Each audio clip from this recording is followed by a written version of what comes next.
Working from home is something a lot of us have never done before. Meanwhile, our bosses and managers are having to quickly figure out how to run entire companies from home. None of it easy. News 4's Carley Gordon spoke to a local man who's been running his company remotely for years, and tonight he's sharing some do's and don'ts to help everyone out.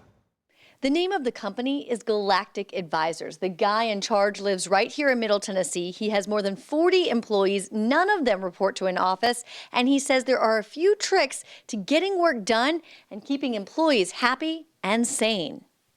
You're watching Galactic Advisors employees play the game Heads Up on Zoom. It's just part of the company's weekly virtual happy hour. And while it's not required, it is cathartic and fun. And everybody has, whatever their beverage of choice is. And we sit around and talk about the week and how things are going.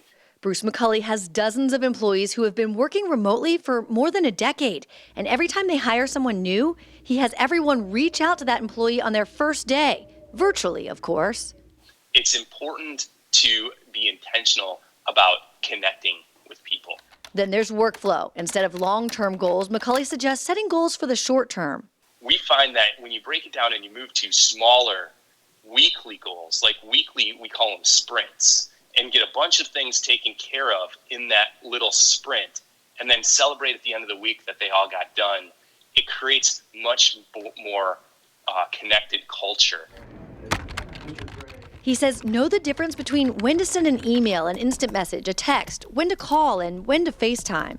And if your email expected response time is 10 minutes, you're doing it wrong. Like, your email expected response time should be more like 6 hours or maybe one business day. Because otherwise, people are going to be distracted just trying to make sure that they respond to your emails in time. Lastly, he says make sure your employees know they can ask for help. Remind them often.